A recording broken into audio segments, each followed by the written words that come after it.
Podľa britských médií sa celý incident odohral takto. Večer 28.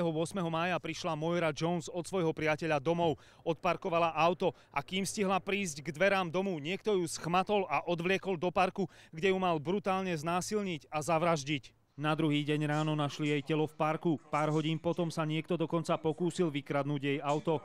Marek Harčár z Nálepkova mal podľa nášho zdroja v minulosti niekoľkokrát lúpiť, kradnúť a prepadávať ľudí na východnom Slovensku. Už ako 14-ročný mal opletačky s políciou za krádež psa.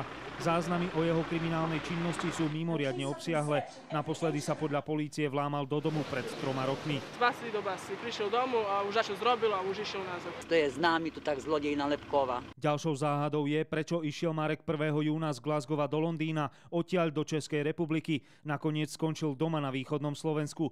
Policajti v Glasgowe zatiaľ vypočuli 2000 ľudí, odobrali 250 vzoriek DNA. U babky v Nálepkove Mareka Harčára nakoniec zatkli.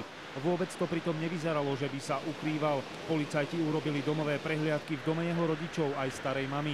Všetko prehľadali a nič nenašli. Domové prehliadky na 2 miestach v Nálepkove trvali do neskorých večerných hodín. Marekova matka je zúfala, nechce uveriť tomu, čo sa dopočula na svojho syna. Neviem o ničom, nič, neviem, mne to je nepríjemne. Ja sa trasím jak studenina na celom tele. Ľudia v dedine si po Marekovom odchode za prácou doslova vydýchli. No takúto šokujúcu správu zo zahraničia nikto nečakal. Vraj teraz v Škótsku znásilnil nejakú ženu.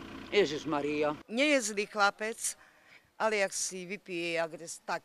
No tak ja neviem čo. Teraz je na našich úradoch, kedy a či vydajú Mareka Harčára Škótom. Tí totiž plánujú urobiť všetko preto, aby sa čo najskôr postavil pred súd v Glasgowe. Vladimír Jurek a Darius Haraxin, televízia JOJ.